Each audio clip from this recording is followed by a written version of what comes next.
പല്ലശ്ശന തളൂർ പൂശാരി വീട്ടിൽ ബാലദണ്ഡായിവാണി മുരുക ക്ഷേത്രത്തിലെ 10ാം തിരുനാൾ മഹോത്സവവുമായി ബന്ധപ്പെട്ടുള്ള കാപ്പറക്കൽ പൂജ ഭക്തിനിർഭരമായി ആചരിച്ചു. രാവിലെ നട തുറക്കൽ, ഗണപതി പൂജ, കൊടുങ്ങല്ലൂർ അമ്മയ്ക്ക് പൂജ എന്നിവയ്ക്ക് ശേഷം മാഞ്ചുമുത്തപ്പന് ദർപ്പണ പൂജയ്ക്ക് ശേഷം അന്നദാനം നടന്നു. നൂറ്റാണ്ടുകൾ പഴക്കമുള്ള അമ്പലത്തിലെ എല്ലാ വിശേഷാൽ പൂജകൾക്കും കാര്യസിദ്ധി ഉറപ്പാണെന്നാണ് വിശ്വാസം. என் பேர் குணசேகர், எங்கள் மாமனார் பேர் PM ராஜன்.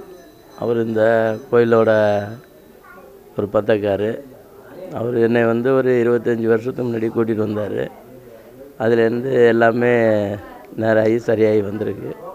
அதனால் தொடர்ந்து ஒரு வருஷமாக என்னோடய கோயிலோட ஒரு இதை செஞ்சு நல்லபடியாக பண்ணிகிட்ருக்கோம். நானும் நல்லா இருக்கேன், எங்கள் குழந்தை குட்டியும் நல்லா இருக்குது, எல்லாமே நல்லா இருக்குது. அதனால் வருஷம் வந்துட்டுருக்கோம்.